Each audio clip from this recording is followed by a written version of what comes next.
धर्म युद्ध में चर्चा की शुरुआत करते हैं। संबित जी, पहला सवाल आप ही से। मोहन भागवत जी जब ये कहते हैं कि जो हिंसा प्रिय समाज है उसकी उलटी गिनती शुरू हो गई है, तो ये हिंसा प्रिय समाज कौन है, क्या है? देखिए अंजना जी, सबसे पहली बात तो है, मुझे एक बात जरा समझाइए आप लोग सब मिलके। ये तो स्वागत योग्य विषय है। अगर माननीय मोहन भागवत जी कहते हैं कि जो लोग हिंसा करते हैं या जिस समाज के लोग हिंसा करते हैं, अगर उनकी उल्टी गिनती शुरू हो गई है तो ये अच्छी बात है। अगर नहीं कहते तो आप लोग बोलते उल्टी गिनती कब शुरू होगी। और जहां तक ये विषय है कि ये हिंसा प्रिय लोग कौन है, मुझे आप इतना समझाइए कि आखिरकार ये समझ क्यों है, लोगों के मन में ऐसा क्यों लगता है कि सारे पत्थरबाज मतलब मुसलमान, हिंसा प्रिय मतलब मुसलमान। कहीं ना कहीं कोई गड़बड़ तो है ना।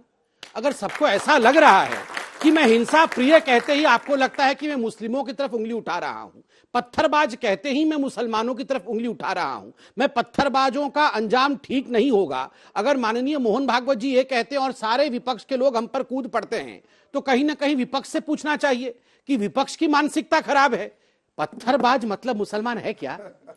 नहीं काम चलेगा, उत्तर देना पड़ेगा।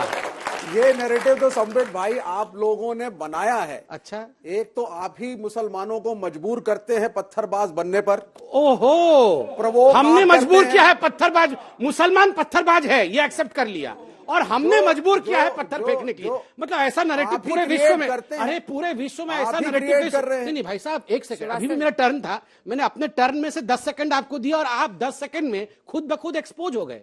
मैंने इनसे पूछा कि क्या मुसलमान पत्थरबाज है क्या, तो इन्होंने कहा हो ऐसा है। नहीं, मैं बता रहा हूं क्या बोला इन्होंने बोला हो ऐसा है कि मुसलमान तो पत्थरबाज है, इसमें कोई शक नहीं है, किंतु आप लोगों ने बाध्य किया है उसे पत्थरबाज बनने के लिए। अंजना जी, हो हा हो गया। अब मैं सीरियस नोट पे कहता हूं, ये जो विक्टिम कार्ड होता है ना कि हमें नौकरी नहीं मिली तो हम पत्थरबाजी करेंगे, हमारे ऊपर किसी का घर तोड़ोगे तो हम वो अपना बचाव करेगा। अच्छा, एक सर जबरदस्ती बुलडोजर लाओगे तो अपना बचाव करने का अधिकार है। कंप्लीट कर लूं, उसकी रोजी रोटी पे लात मारोगे गरीब की, 20 तो सेकंड में अपना कंप्लीट बचाव कर लूं। अच्छा, वो 20 सेकंड में कंप्लीट कर रहे हैं, आप ही की बारी अगली है। सुप्रिया जी जुड़ती हैं तो 20 बताइए। सेकंड में कंप्लीट करता हूं। इन्होंने कहा कि सेल्फ डिफेंस, अगर घर तोड़ोगे तो पत्थरबाजी करेगा। बाय द वे, पत्थरबाजी पहले हुई है, बाद में घर गया है, उल्टा क्रम बता रहे हैं। उस हिसाब से तो ये कश्मीरी पंडितों को माउंट एवरेस्ट फेंकना चाहिए, पत्थर नहीं माउंट एवरेस्ट फेंकना चाहिए।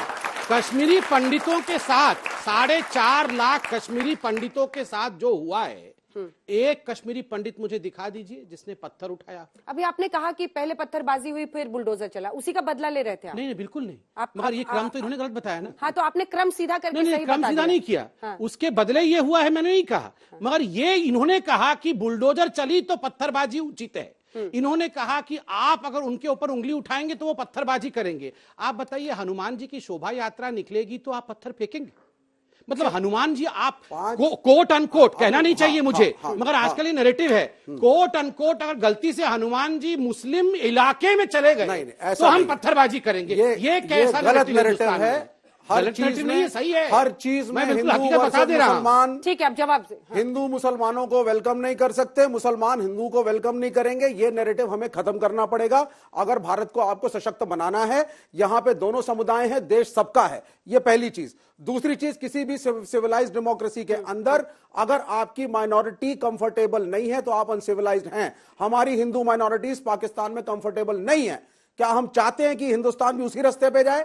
नहीं। और जिस देश के अंदर मेजॉरिटी माइनॉरिटी से कंपटीशन करने लग जाए कि साहब उनका तो तुष्टीकरण हो रहा है, अरे उन्होंने तो त्राहिमाम कर दिया, अरे 70 साल से हिंदू परेशान हो गया, 80-85% हिंदू शक्तिशाली बैठा हुआ है, 90% position IAS, IPS, MP, MLA, clerk, यहां DDA में चले जाइए, ग्रेटर नोएडा अथॉरिटी में चले जाइए, traffic policeman, clerk, railway ticket collector, 90% से ज्यादा हिंदूज है, उसमें भी मेजॉरिटी अपर कास्ट हिंदूज की है। यह है एक सच्चाई।